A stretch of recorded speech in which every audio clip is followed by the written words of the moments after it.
Now from the next chapter, that is alcohol. Let me change the pen. Alcohol.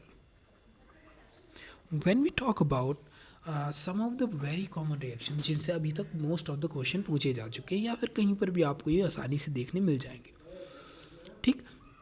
तो अगर primary reactions की बात करते हैं, जैसे फॉर एग्जांपल अगर हम अनसेचुरेटेड हाइड्रोकार्बन से अगर हमको बनाना हो अल्कोहल, तो जनरली हम क्या करते हैं, एसिडिक हाइड्रोलाइसिस करा देते हैं, ठीक। उसमें सिंपली क्या होता है कि जैसे फॉर एग्जांपल आप मान के चलें कि आपके पास ये कोई एल्कीन है और आप इसकी रिएक्शन करवा रहे हैं, हाइड्रेशन करवा रहे हैं एक तरीके से, और वो भी कैसे मीडियम में, एसिडिक मीडियम में। यहाँ पे क्या करते हैं, फ्यू ड्रॉप्स लेते हैं, few drops of concentrate H2SO4, ठीक। और जैसे ही आप रिएक्शन करवाएंगे तो आप क्या देखेंगे, जैसे अगर हम वाटर को स्पेशली तोड़ना हो तो ये मेरे को H पॉजिटिव देगा और OH निगेटिव देगा, ठीक है, जनरल सी बात है, हम सब जानते हैं। अब मार्कोनिकॉफ के अकॉर्डिंग टू मार्कोनिकॉफ अगर हम बात करते हैं, अकॉर्डिंग टू मार्कोनिकॉफ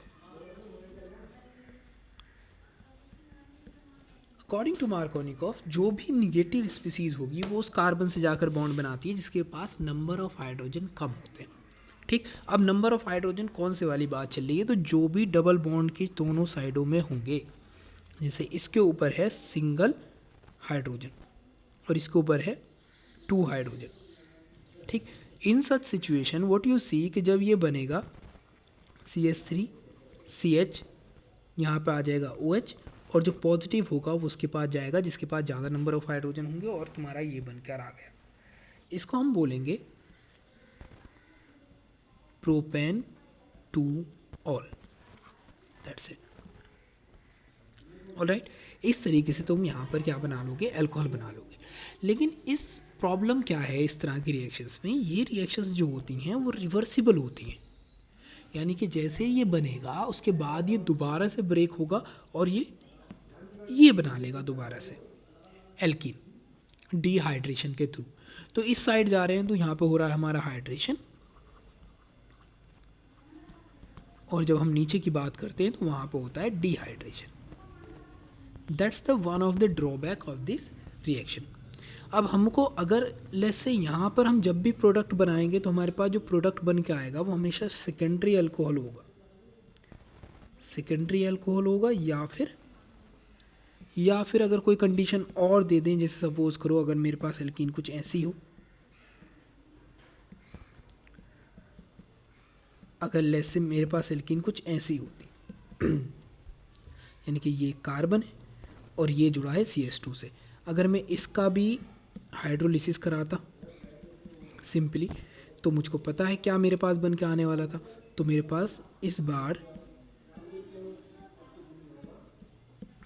जो OH जुड़ता वो यहाँ जुड़ता और ये आ जाता CH3, तो यहाँ पे जो बन के आएगा मेरे पास 1 2 3, यानी कि ये होगा मेरा 2 मेथाइल, ठीक, propane two ol. Now what you really need to understand through this reaction कि यहाँ पे सिर्फ और सिर्फ तुम सेकेंडरी और टर्शरी एल्कोहल ही बना सकते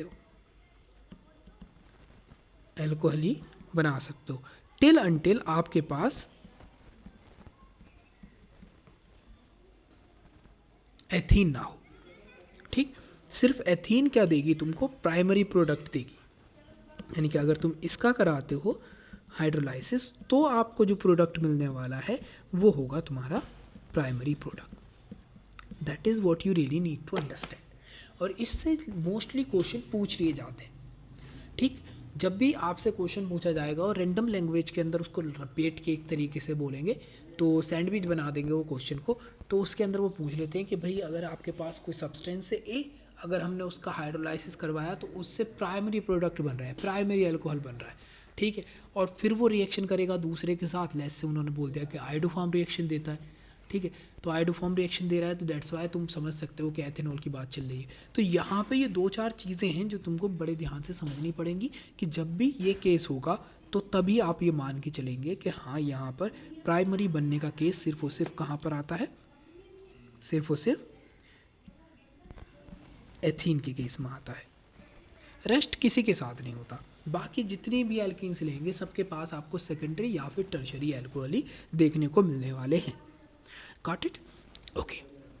Now we are starting with one of the another reaction that comes in the category of like symmetrical or asymmetrical. मैं तुमको एक बार ये क्लियर कर दूँ, ठीक। Symmetrical, symmetrical world may be you have heard that, ठीक, कि सिमेट्रिकल का मतलब क्या होता है। जैसे तुम यहाँ पर यूं खड़े हो, ये तुम्हारे हाथ हो गए और ये तुम्हारी टांगे हो गई, बहुत लंबी खोल रखी है तुमने टांगे, ठीक है, तो तुम भागते हुए जा रहे हो, जैसे तुम ऐसा मान के चलो, ठीक है, यूं करके आप भागते हुए जा रहे हो।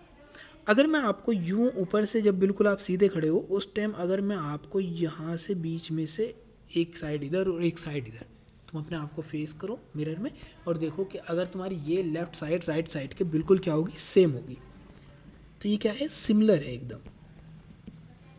तो ऐसी कंडीशन को क्या बोलते हैं हम, सिमेट्रिकल बोलते हैं। और नेचर के अंदर मोस्ट ऑफ द चीज़ें क्या होती हैं, सिमेट्रिकली पाई जाती हैं, टिल अनटिल कि उसके अंदर कोई दूसरी सिमेट्री इन्वॉल्व ना हो या फिर उसकी दूसरी साइड इन्वॉल्व ना हो, ठीक है। और जो मटेरियल ज़्यादा सिमेट्रिकल होते हैं वो उतने ही ज़्यादा खूबसूरत भी दिखते हैं। Let's say it's a natural law है बाय द वे। अगर मैं तुमसे कहता हूँ कि तुम्हारे पास ये है, ऑलराइट, ये कैसी एल्कीन है, तो जब आप इसको बीच में से यूं करके काटोगे तो ये साइड और ये साइड दोनों सेम है, इसको हम बोलेंगे सिमेट्रिकल। लेट्स से अगर मैं आपसे बोलता हूं कि आपके पास ये हो,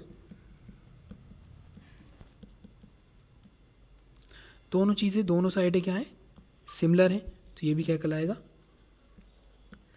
सिमेट्रिकल, ठीक है। तो ये केस भी क्या हो गया हमारा, that goes under the category of symmetrical, ठीक। अब लेट्स से ये जो मैंने ऊपर लिख रखा है इसका नाम है ब्यूट टू इन, ठीक है। अगर मैं इसको यू बना दूं,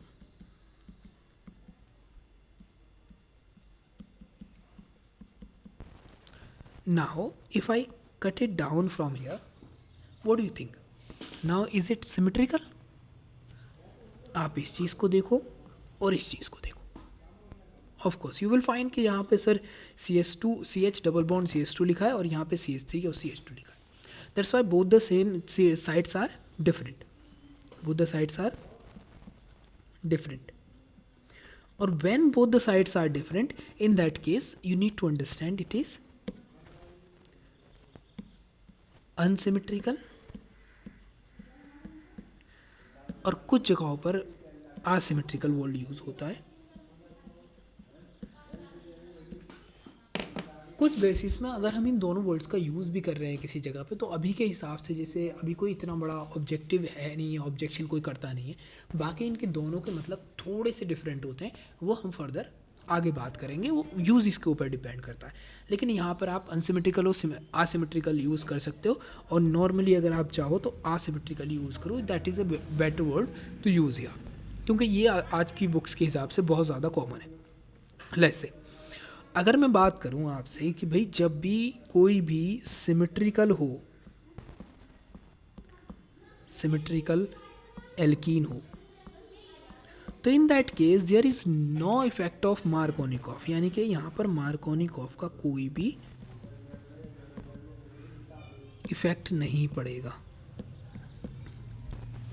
ठीक है। जो भी प्रोडक्ट मार्कोनिकॉफ में आएगा वही प्रोडक्ट किस में आ जाएगा, एंटी मार्कोनिकॉफ में आ जाएगा, ठीक। तो जब ये दोनों के अंदर सेम प्रोडक्ट आ रहा है, that's mean we can simply say कि अगर दोनों में सेम प्रोडक्ट है तो हमको वो सिमेट्रिकल पे तो मार्कोनिकॉफ या एंटी मार्कोनिकॉफ को अप्लाई नहीं करना चाहिए। लेट्स से इसको समझते हैं, थोड़ा सा डिटेल में समझ लेते हैं what gonna happen in that such scenario, वो समझना ज़रूरी है, ठीक। अगर लेकिन प्रोडक्ट आ जाए तुम्हारा आसिमेट्रिकल, रिएक्टेंट तुम्हारा हो आसिमेट्रिकल, ठीक। In that such situation you need to understand कि तुम्हारे पास जो प्रोडक्ट बन के आएंगे वो दो तरह के होंगे। एक प्रोडक्ट होगा जिसमें जो निगेटिव स्पीसीज होगी वो ऐड होगी। अगर हम मार्कोनी की बात करते हैं तो तुम्हारा negative species goes to what? Goes to the carbon of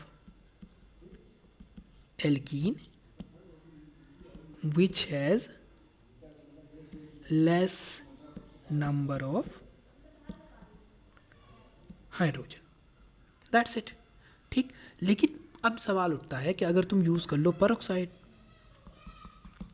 तो तुम्हारा अप्लाई हो जाएगा। यहाँ पे परऑक्साइड आते ही यहाँ पर तुम्हारा जो लॉ अप्लाई हो जाता है, उस लॉ की बात करने लगते हैं कि भाई ये लॉ जो अप्लाई हो रहा है ये हो रहा है दैट्स वाई क्योंकि ये एंटी मार्कोनिकॉफ रूल को फॉलो करेगा। और एंटी मार्कोनिकॉफ रूल क्या कहता है कि भाई देखो जो भी निगेटिव स्पीसीज है, फिलहाल ये रिएक्शन जो होती हैं इसके अंदर निगेटिव की जगह एक वर्ड मैं जो यूज़ करता हूँ generally, more electronegative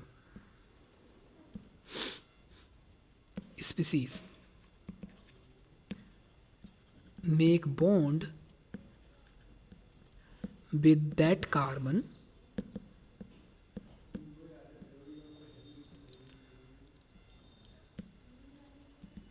which has more number of hydrogen.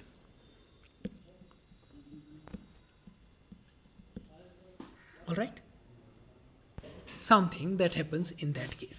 बस याद रखना है कि यहाँ पे जो रिएक्शन होती है इसमें फॉर्मेशन होता है, formation of cation, formation of cation, और ये रिएक्शन होती है फ्री रेडिकल टाइप। तो दोनों में डिफरेंस है and that you really need to understand. Now we are moving, after understanding these all, we are moving toward the hydroboration oxidation की तरफ। ठीक, हाइड्रोबोरेशन ऑक्सीडेशन होता है in the presence of diborane. ठीक, लेकिन जब तुम डाइबोरेन की बात करोगे तो यहाँ पे होता क्या है, लेट्स टॉक अबाउट दिस, कि ये तुम्हारे पास कोई एल्कीन है और डाइबोरेन की जगह तुम सिर्फ और सिर्फ ये लिखो। ठीक, वो एग्जिस्ट करता है डायब्रोन की तरह, बट जब रिएक्शन में पार्टिसिपेट करेगा तो एक बॉन्ड टूटने के बाद क्या होता है, वो हम प्रोसेस को ज़्यादा बढ़ा नहीं रहे, सिर्फ समझने की कोशिश करेंगे। इसके पास एक वैकेंट ऑर्बिटल होती है, दैट्स वाई ये बॉन्ड जाता है यहाँ पे, और जैसे ही यहाँ पे बॉन्ड का फॉर्मेशन करेगा ये एक हाइड्रोजन निकलेगा यहाँ से और यहाँ आ जाएगा। डन। अब जैसे ही यहाँ पर आया वी हैव द प्रोडक्ट, और हम उस प्रोडक्ट को कुछ ऐसे दिखाते हैं, CH2, क्योंकि ये हाइड्रोजन यहाँ गया है। ठीक, CH2 सिंगल बॉन्ड B, और एक H ये है और एक H मेरे पास ये रहा। ठीक, अब ये बात तो क्लियर है कि इसके पास अभी 2 H बचे। अब सिमिलर रिएक्शन क्या होगी अगर मैं इसी के 2 मॉलिक्यूल के साथ करा दूँ, ये एल्कीन के 2 मॉलिक्यूल के साथ। ठीक, ठीक, तो सिमिलर ये 2 हाइड्रोजन भी क्या होंगे, इसी से रिमूव हो जाएंगे। देन मेरे पास बन के क्या आएगा, मेरे पास आएगा CH3, CH2, CH2, यहाँ पे आएगा 3 टाइम ये हो गया, और ये बचा B, और मेरे साथ जो हाइड्रोजन थे वो इससे जुड़ चुके हैं ऑलरेडी। अब नाउ व्हाट हैपन, जब ये बॉन्ड बन गए तो यहाँ पे आप यूज़ कर लेंगे परऑक्साइड। परऑक्साइड होता है H2O2, वो भी कैसे मीडियम में, बेसिक मीडियम में। याद रखना है तुमको, बेसिक मीडियम में ही इसका यूज़ करना है। ठीक, अब जब रिएक्शन होगी तो आप कंसिडर करो जैसे एक OH इधर है, एक OH इधर है, और इसको यूं करके तोड़ दो। जैसे ही आप इस बॉन्ड को इधर के वाले इधर लिखोगे, उधर वाले उधर लिखोगे, तो ये 3 टाइम, इसको भी लेना कितनी टाइम है, 3 टाइम है। Now write down the product. क्या लिख सरूँ कि देखो भाई ये वाला बॉन्ड टूट रहा है तो ये OH जुड़ जाएगा यहाँ पे आके, यहाँ पे, और ये तीनों OH चले जाएंगे किसके साथ, इस B के साथ। तो मेरे पास बचेगा क्या, मेरे पास बचेगा CH3, CH2, CH2, OH plus BOH का होल 3, ठीक। और इसी जो तुमने होल 3 लिखा है आप इसको ऐसे भी लिख सकते हो H3BO3। अब तुम समझ गए हो ये क्या चीज़ है, ठीक। लेकिन हमारा मकसद था ये मेरे पास बन के आया, जिसको मैं नाम दे दूंगा कि ये है मेरे पास प्रोपेनॉल। अंडरस्टैंड, ये मेरा प्रोडक्ट है, what I was looking for. और ये जो प्रोडक्ट फॉर्म हुआ है ये हुआ है according to anti Markovnikov's rule. Understand. और ये कब अप्लाई होता है, that is always apply when there is one of, let's say one of peroxide. तो ये था मेरा हाइड्रोजन पेरोक्साइड।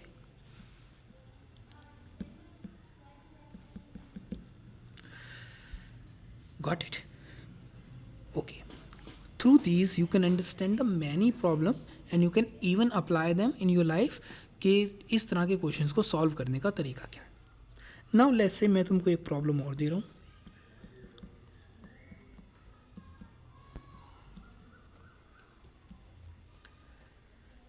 ठीक है, क्या बन के आएगा पहले स्टेप में बना लेना आप। इसको ऐसे लिख देते हैं लेकिन तुमको इसे कंसिडर करना है, 6 लिखते हैं यहाँ पे सिर्फ BH3 की तरह, ठीक है। Okay, now write down the main product directly. और तुमको याद रखना है कि एक में जो भी आएगा वो लिख देना A, और फिर इसके बाद क्या करोगे वही 3 टाइम वो भी बेसिक मीडियम में आ गया B, ठीक है। इसका प्रोडक्ट बनाओ आप अच्छे से और जो भी इसका आंसर है वो एक बार लिखने की कोशिश करो। ओके, आई होप आपने लिख दिया होगा। पहले अगर हम बात करें कि A हमारे पास क्या आने वाला है, तो देखिए A आपके पास आएगा कुछ ऐसा 1 टाइम में सिर्फ ये आएगा तुम्हारा A, ठीक है। अगर हम B की बात करें, B क्या आने वाला है, तो B आएगा आपका ये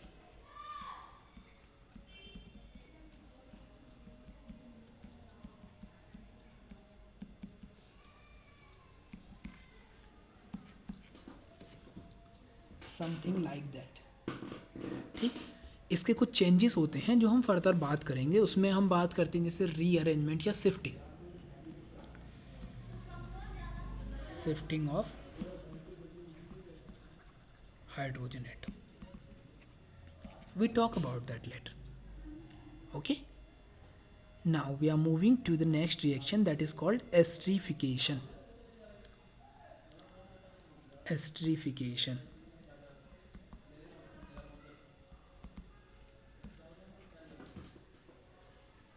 एस्टरिफिकेशन का मतलब क्या होता है अगर रियल में बात करी जाए, तो इसे बोलते हैं formation of ester,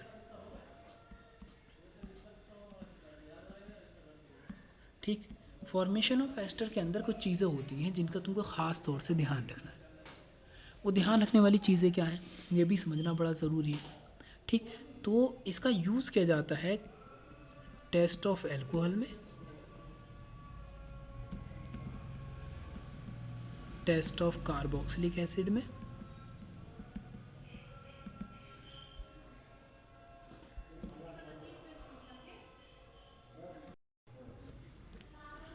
let's say कि यहाँ पर अगर आपके पास कोई एल्कोहल हो या फिर आपके पास फिनॉल हो, तो हम यहाँ पर देखते हैं, यहाँ पे फिनॉल को दिखाया गया है AR एरोमेटिक के लिए और OH, और एल्कोहल को दिखाया है ROH, ठीक है। तो यहाँ पर अगर आप रिएक्शन करवाते हैं इन दोनों के बीच में तो कुछ ऐसा होगा। लेट्स से आपने ये रिएक्शन करवाई एसिड के साथ, तो एसिड के साथ क्या होता है कि ये तुम्हारे पास लेट्स से सपोज़ एसिड है, ठीक। तो यहाँ से ये जाएगा इसका OH और इसका जाएगा H, कुछ इस तरीके से, और जो कुछ भी बचेगा उसको हम यूँ ही लिख सकते हैं RO, और यहाँ से स्टार्ट करेंगे हम COR डैश एस्टर, और साथ में निकल जाएगा वाटर। रिएक्शन होती है हमेशा ही एसिडिक मीडियम में, और रिएक्शन होती है रिवर्सिबल, यानी कि खुद ब खुद रिएक्शन रिवर्स मोड पे चली जाएगी अगर हमने यहाँ पर कंसंट्रेशन वगैरह को रिमूव नहीं किया तो। नाउ ट्राई टू अंडरस्टैंड कि how the things really works. तो उसको समझने के लिए ज़रूरी है कि आप ये समझें कि जो आपके पास एसिड होता है एक स्ट्रॉन्ग एसिडिक मीडियम में, ऑलराइट, तो स्ट्रॉन्ग एसिडिक मीडियम में होता क्या है कि ये जो H पॉजिटिव है ये यहाँ पर जाकर कि कुछ इस तरीके से इससे अटैच हो जाता है, एंड व्हेन इट अटैचेस तो यहाँ पर बन के आएगा आपके पास कुछ ये H, इस पे पॉजिटिव चार्ज आ गया और यहाँ पर हो गया OH, और इस वजह से कि यहाँ पे पॉजिटिव चार्ज है तो इलेक्ट्रॉन इधर शिफ्ट होंगे तो यहाँ पर आएगा पार्शली पॉजिटिव चार्ज।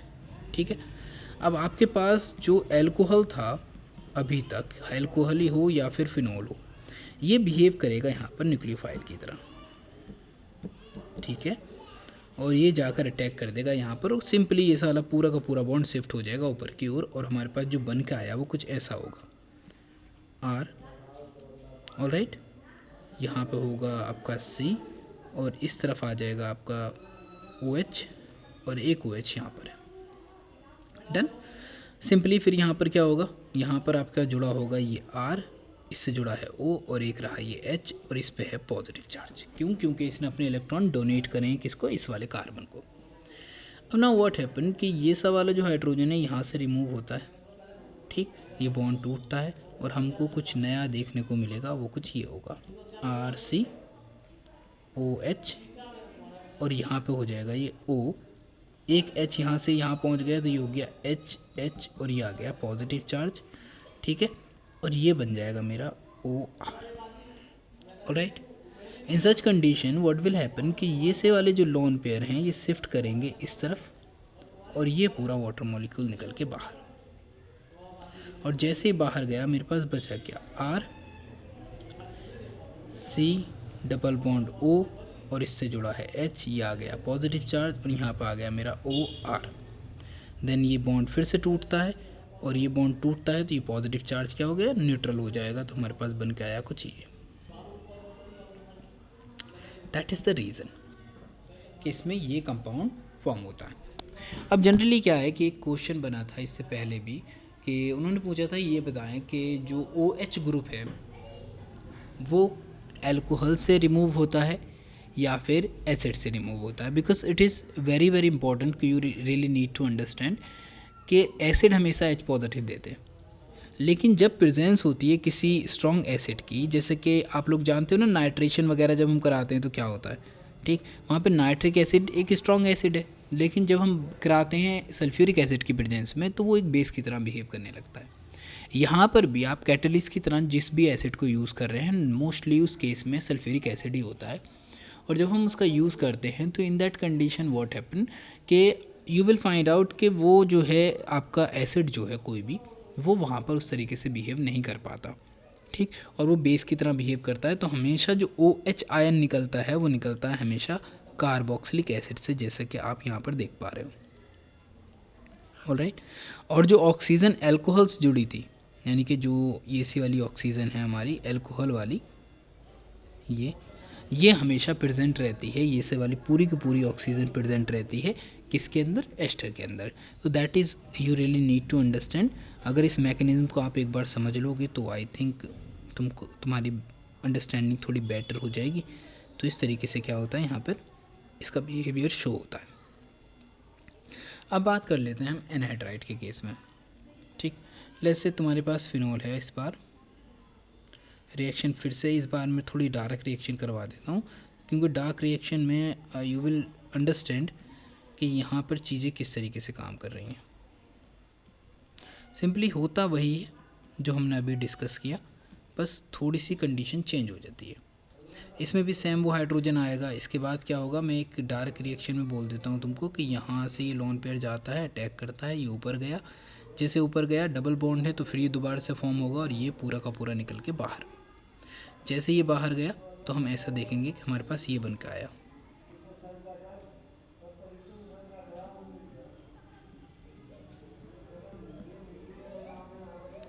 ठीक है। अब ये सा वाला कार्बन हमने यहाँ ले लिया, इसके ऊपर ऑक्सीजन जुड़ी है, ये R आ चुका है, साथ में हमारा ये निकला है न्यूक्लियोफाइल, तो यहाँ पे क्या होगा, यहाँ पे बन के आएगा R C double bond O, O negative. ये निगेटिव साइन गया और ये इस वाले हाइड्रोजन को रिमूव कर लेगा, बॉन्ड इधर गया जाएगा एब्स्ट्रैक्ट होते ही, और हमारे पास जो प्रोडक्ट बन के आया वो कुछ ये आएगा। ऑलराइट, कुछ इस तरीके से, ठीक। और साथ में बनेगा ये, इसने H लिया है तो ये एसिडिक एसिड बन के आ गया। ये जो भी एसिड होगा ये डिपेंड करेगा कि R कौन सा ग्रुप है। Alright, in some of the cases let's say कि जब हम बात करते हैं एसिड क्लोराइड की तो इस कंडीशन में थोड़ा सा चेंज हो जाता है। ये मान के चलें आपके पास कोई एल्कोहल है, आप रिएक्शन करवा रहे हो और ये रहा तुम्हारा एसिड क्लोराइड। ये जाएगा, अटैक करेगा ये ऊपर, फिर दोबारा से वापस और Cl बाहर, ठीक। सिंपली हम देखेंगे इस रिएक्शन के अंदर कि यहाँ पे यूज़ करते हैं प्रीडीन।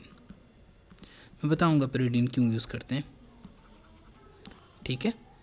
तो यहाँ पे बन के आया RO, C double bond O और यहाँ पर आ गया R, ठीक। Cl निकल चुका है, यहाँ पर है H और ये रहा पॉजिटिव। ऑलराइट, अब जो Cl निकला था that comes to abstract this hydrogen. अब ये हाइड्रोजन एब्स्ट्रैक्ट करेगा तो R O C double bond O R, ठीक। और साथ में निकला है HCl। अब ये HCl जो होता है ना रिएक्शन को रिवर्स कर देता है, और इस रिवर्सिबिलिटी से बचने के लिए करते क्या हैं कि यहाँ पर किया जाता है एक काम। ये जो प्रीडीन यूज़ की थी इन्होंने, ठीक, ये जो प्रीडीन है, ऑलराइट, इसकी रिएक्शन करवा देते हैं किसके साथ, HCl के साथ, जो खुद ब खुद रिएक्शन हो जाती है। उसमें क्या होता है, ये हाइड्रोजन इस पर आके जुड़ेगा और हमारे पास कुछ ऐसा बन के आएगा N से जुड़ गया H, जिससे इस पर आएगा पॉजिटिव चार्ज, क्लोरीन पे निगेटिव चार्ज, तो हमारे पास जो बन के आया ये बन के आया है सॉल्ट। अब रिएक्शन जो होती है ना ये एक तरीके से जिस मीडियम में रिएक्शन हो रही है वो उस मीडियम के अंदर ये सॉल्ट क्या होता है बन जाता है, और जिसकी वजह से ये लगातार रिएक्शन से सेपरेट होता रहता है, जिसकी वजह से रिएक्शन लगातार फॉरवर्ड डायरेक्शन में जाती रहेगी, ठीक। तो कुछ रिएक्शंस दे रहा हूँ मैं, इनको एक बार आप करके देखिए, अगर आप कर पाते हैं तो that's mean you are doing good. ये मेरे पास फिनॉल है और ये मेरे पास एक एसिड है,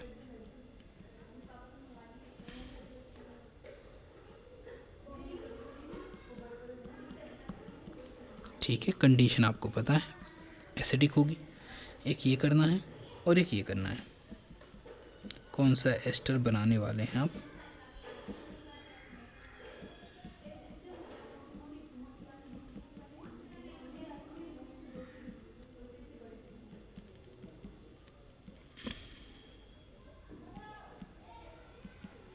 ठीक। जब प्रीडीन यूज़ करेंगे तो रिवर्सिबिलिटी ख़त्म हो जाएगी, दैट्स वाई उसमें आपको कोई टेंशन लेने की ज़रूरत नहीं है। इन दोनों रिएक्शन के आपको प्रोडक्ट फाइंड आउट करने हैं, अगर आप कर पाए तो that's mean we are doing good.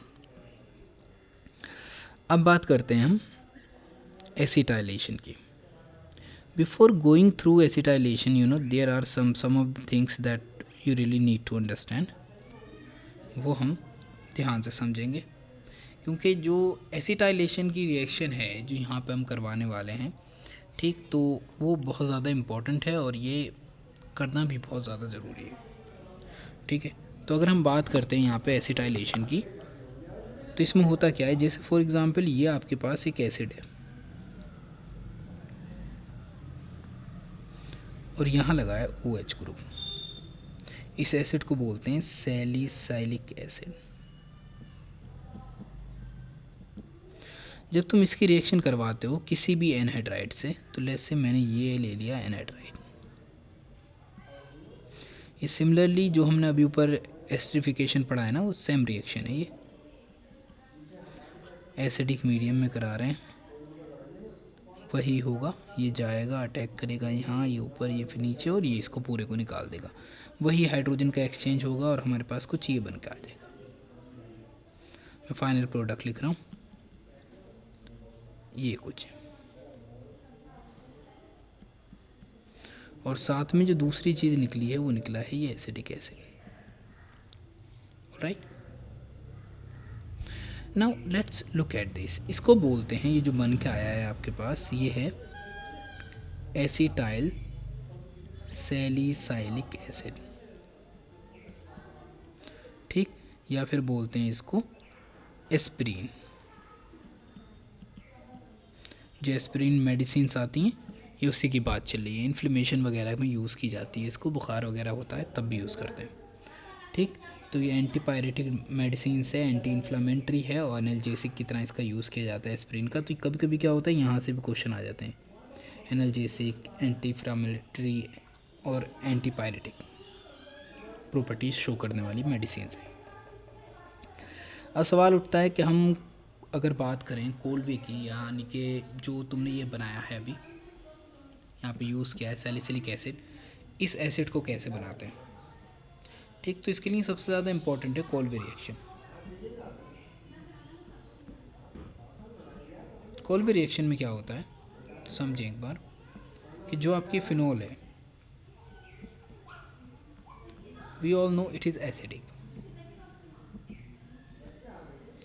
अगर हम इसकी रिएक्शन करवा दें NaOH से, तो वी ऑल नो जब हम इसकी रिएक्शन NaOH से कराएंगे तो ये एक सॉल्ट देगा, यानी कि वाटर निकल जाएगा और बन के आएगा हमारे पास एक सॉल्ट। ये बन गया मेरे पास salt. And we all know कि सॉल्ट्स आर मोर, एक तरीके से यहाँ पे क्या है, नेगेटिव चार्ज है, यहाँ पे पॉजिटिव चार्ज है। तो जिसके ऊपर अगर नेगेटिव चार्ज आ जाता है वो more electron donating behaviour show करने लगता है। तो ये क्या करेगा, मोर डेंसिटी इंक्रीज़ कर देगा किसके ऊपर, इस बेंजीन रिंग के ऊपर। ठीक, इन दैट कंडीशन हम क्या कराते हैं, इसकी रिएक्शन करवाते हैं सबसे पहले इसके साथ, कार्बन डाइऑक्साइड के साथ। ये बॉन्ड टूटा यहाँ से, ये इधर गया, ये बॉन्ड टूट के ऊपर की ओर गया और हमको जो प्रोडक्ट मिलेगा यहाँ पर वो कुछ ये होगा, ONa। ये बॉन्ड टूटा है तो इस तरफ पॉजिटिव चार्ज होगा, तो इस तरफ बॉन्ड बना होगा तो यहाँ पर आया होगा C double bond O negative, और इस तरफ था तुम्हारा H पॉजिटिव। अब यहाँ पे तुमने जो सबसे ख़ास चीज़ देखी वो देखी कि यहाँ पे एरोमेटिसिटी लॉस हुई है।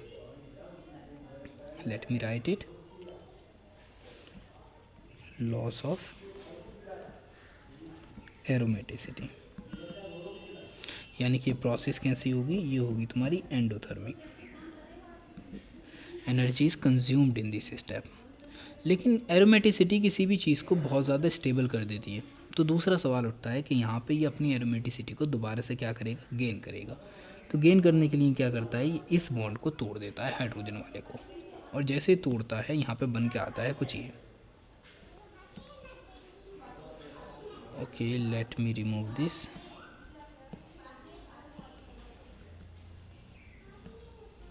यहाँ पे बन के आता है कुछ ये,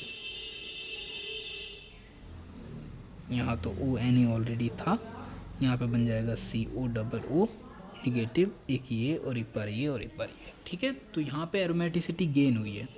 तो जब भी एरोमेटिसिटी गेन होती है, यहाँ पे गेन ऑफ एरोमेटिसिटी है, और जब भी एरोमेटिसिटी गेन होती है तो उसमें एनर्जी रिलीज़ होती है। तो इस तरह की प्रोसेस को बोलेंगे हम एक्सोथर्मिक प्रोसेस। इस पे भी क्वेश्चन आ चुका है वैसे। अब जैसे ये बन के तैयार हो गया तो हम करवाएंगे अब एसिडिक वर्कअप। ठीक है, तो यहाँ पर क्या होगा, एसिडिक वर्कअप कराने पर ये सारा हाइड्रोजन, यहाँ पे एक हाइड्रोजन आके लग जाएगा सोडियम को रिमूव करके, और एक हाइड्रोजन कहाँ पे आके लग जाएगा, इस जगह पर, और मुझको जो प्रोडक्ट मिलेगा वो मिलेगा मुझको ये। ठीक, वो यहाँ पे बस वही सवाल हिसाब है कि आप ऐसा मान के चलें कि जब भी किसी एक चीज़ की कंसंट्रेशन को बढ़ाया जाता है तो वो हर जगह पे जाके लगना शुरू हो जाता है, जैसा कि ले चैटलियर प्रिंसिपल में होता है। इसका नाम है सैलिसिलिक एसिड।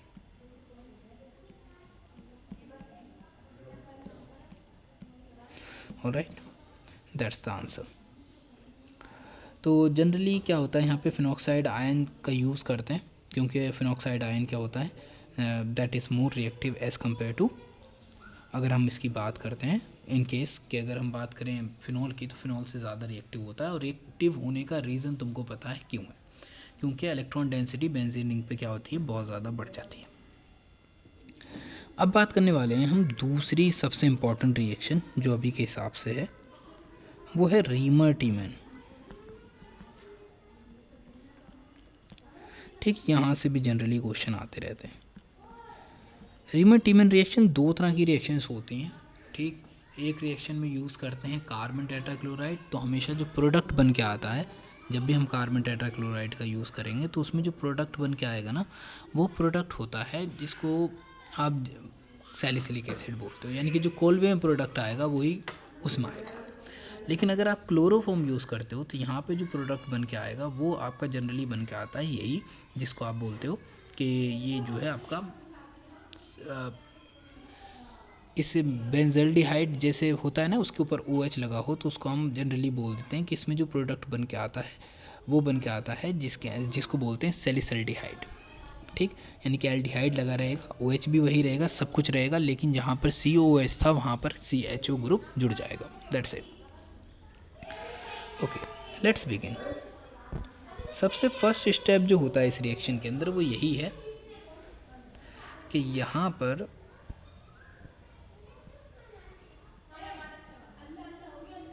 इसकी रिएक्शन होगी सबसे पहले NaOH से, एंड यू नो जब भी NaOH से रिएक्शन होती है तो क्या होता है, ये प्रोडक्ट बन के आ जाता है। ऑलराइट, अब क्या होता है कि इसके बाद रिएक्शन होगी इसकी क्लोरोफॉर्म से। तो क्लोरोफॉर्म कैसा दिखता है, क्लोरोफॉर्म दिखता है कुछ ऐसा, ठीक है। यहाँ से बॉन्ड टूटा, यहाँ गया एक क्लोरीन बाहर, और जैसे क्लोरीन बाहर गया व्हाट विल हैपन कि हमारे पास ये बन के आ जाएगा। ये तो सेम ही था, यहाँ पे हो गया C, एक H, Cl, Cl, एक हाइड्रोजन ये होगा, इधर इलेक्ट्रोनिगेटिविटी एरोमेटिसिटी क्या हुई है, लॉस हुई है, तो दैट्स वाई फिर से ये एरोमेटिसिटी गेन होगी, और जैसे ही गेन होगी तो हम जानते हैं हाइड्रोजन वाला बॉन्ड टूट जाएगा, और जैसे ही टूटा तो मेरे को प्रोडक्ट मिल गया ये सा, ये आ गया मेरा ONa, और यहाँ पर आया मेरा CHCl,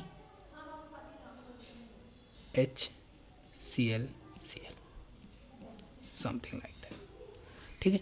जैसे ये बन के तैयार होता है, इसके बाद क्या कराते हैं हम, फिर से रिएक्शन करवाते हैं 2 मोल ऑफ NaOH से। अब तुमको ये ब्रांच दिख रही है क्लियरली, जब भी कहीं पर ब्रांच पाई जाती है तो वहाँ पे जो सबसे ज़्यादा सिस्टमेटिक चीज़ है वो तुमको ध्यान रखनी पड़ेगी, वो होती है वहाँ पर हमेशा सब्स्टिट्यूशन रिएक्शन।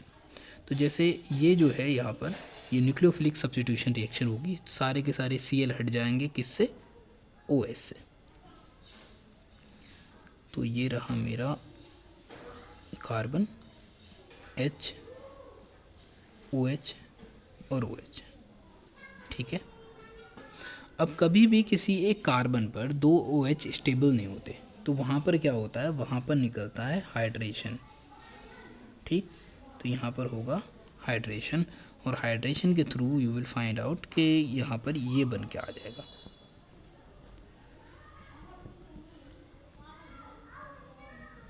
ठीक। अब तुमको क्या कराना है, इसका वर्कअप करवा देना है एसिडिक, और जैसे ही वर्कअप कराओगे यहाँ से ये सोडियम हट जाएगा, और आपको जो बन के आएगा वो कुछ ऐसा होगा, इसको बोलते हैं हम सैलिसल्डिहाइड। डन। इस तरीके से हम यहाँ पे प्रोडक्ट बना लेते हैं। तुमको याद रखने वाली चीज़ ये है कि देखो इसमें हमने जो प्रोडक्ट बनाया था, ये जो बनाया था इसको रिएक्टेंट बोलते हैं, और ये जो था ये था इसका प्रोडक्ट। ऑलराइट, तो यहाँ पे इस चीज़ को याद रखना है, ये इसका इंटरमीडिएट होगा जो रिएक्शन के अंदर बन के आएगा। बाकी इसका जो रियल इंटरमीडिएट होता है, जिसको जनरली हम बोलते हैं कि इसमें जो रिएक्टिव इंटरमीडिएट बनता है उसके अंदर हम यूज़ करते हैं इसका डाइक्लोरोकार्बीन, जो एक इलेक्ट्रोफाइल है, यानी कि इसके ऊपर अटैक होता है किसका, न्यूक्लियोफाइल का। Got it. तो यहाँ पे इन 2-3 चीज़ों से ये अक्सर एक क्वेश्चन पूछ लिया जाता है मोस्ट ऑफ द केसेस में, व्हाट इज़ द इंटरमीडिएट। तो इंटरमीडिएट, रिएक्टिव इंटरमीडिएट की बात करें तो ये बन के आता है। बाकी जनरली अगर ये ऑप्शन ना हो तो फिर ये ऑप्शन होगा, अगर ये ऑप्शन होगा तो फिर इसको नहीं देंगे, ठीक है। तो तुमको ये चीज़ ख़ास तौर से ध्यान में रखनी है कि why this is really important. Okay, यहाँ पे ये नेक्स्ट रिएक्शन है ईथर वाले चैप्टर से या ईथर वाले टॉपिक से। देखो यहाँ पे दो दो कॉन्सेप्ट हैं जिसको आपको समझना पड़ेगा। हम समझते हैं कि भाई ईथर दो तरह के होते हैं, सिमेट्रिकल और असिमेट्रिकल। ठीक है, जब भी तुमसे पूछा जाए कि भाई सिमेट्रिकल ईथर कौन से होते हैं, तो सिमेट्रिकल ईथर वो होते हैं जिसके अंदर ये जो दोनों साइड के अल्काइल ग्रुप हैं वो एक दूसरे के सेम हो, सिमिलर हो। ठीक, अगर हम बात करें असिमेट्रिकल की, तो असिमेट्रिकल के केस में क्या होता है कि ये जो दोनों आर हैं वो एक दूसरे के सिमिलर ना हो, यानी कि R not equal to R dash. बस ये याद रखना कि दोनों आर एक दूसरे के सिमिलर ना हो। अब हम दो प्रोसेस यूज़ करते हैं। एक प्रोसेस यूज़ करते हैं हम डिहाइड्रेशन की, in the presence of sulphuric acid,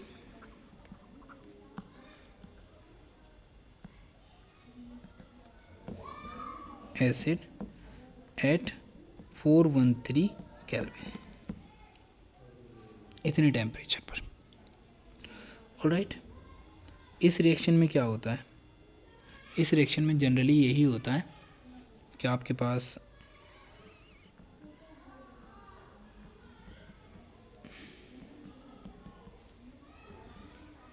एक अल्कोहल होगा और एक दूसरा अल्कोहल होगा, मस्ट बी सिमिलर, प्रेजेंस होगी सल्फ्यूरिक एसिड की। ठीक, और यहाँ से H2O निकलेगा और आपका प्रोडक्ट बन के आ जाएगा ये।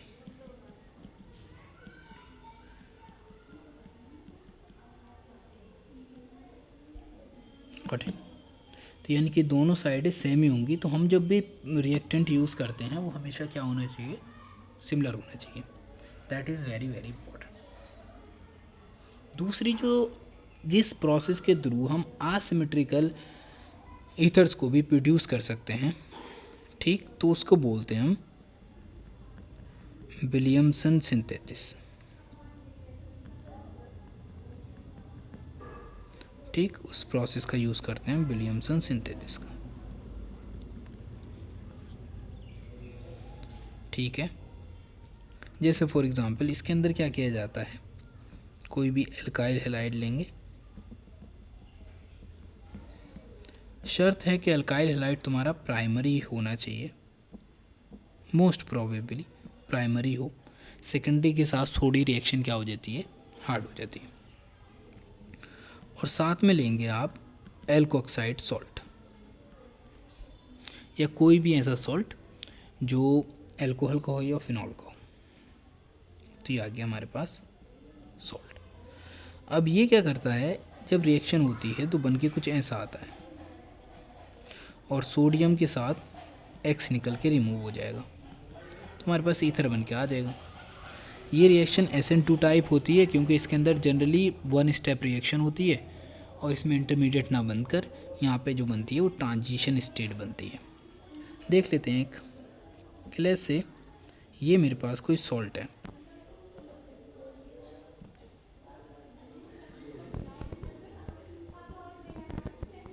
ये मेरे पास सॉल्ट है, यहाँ निगेटिव चार्ज होगा, यहाँ पॉजिटिव होगा, और ये है मेरे पास एक एल्काइल क्लोराइड। अब क्या होगा, ये न्यूक्लियोफाइल की तरह बिहेव करेगा, तो यहाँ अटैक करेगा, Cl निकल के बाहर, Cl चला जाएगा सोडियम के साथ। अब बचा क्या मेरे पास, मेरे पास बचा ये।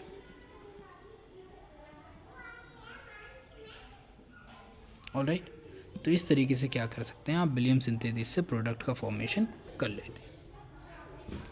यहाँ पर याद रखने वाली बात यह है कि यहाँ पे जो भी प्रोडक्ट का फॉर्मेशन हो रहा है उस प्रोडक्ट में तुमको ये समझना पड़ेगा कि ये प्रोडक्ट जो बन के आता है, अगर तुमने कोई भी एल्काइल हैलाइड यूज़ किया जो सेकेंडरी या टर्शरी हुआ, ठीक, तो इन दैट कंडीशन जो तुम्हारा न्यूक्लियोफाइल है वो न्यूक्लियोफाइल बिहेव करने लगता है जैसे कि वो कोई हाइड्रोजन एब्स्ट्रैक्टर है, ठीक, क्योंकि वो एक लार्ज ग्रुप है लेट्स से। तो उस कंडीशन में क्या होता है, आपका प्रोडक्ट में जो प्रोडक्ट बन के आएगा वो आपका ईथर ना बनकर बन के आता है एल्कीन। और that is you really need to understand कि हाउ द थिंग्स बिहेव्स। ठीक, तो वो एलिमिनेशन रिएक्शंस हो जाती हैं जिनको बोलते हैं बीटा एलिमिनेशन रिएक्शंस। एक क्वेश्चन दे रहा हूँ,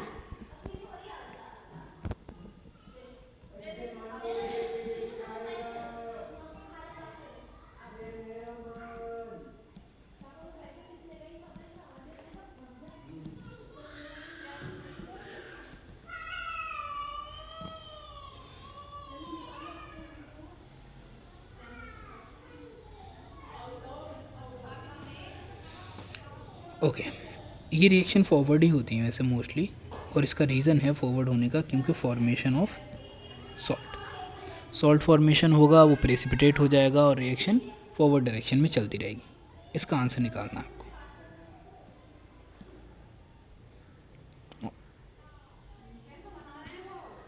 ऑल द वेरी बेस्ट।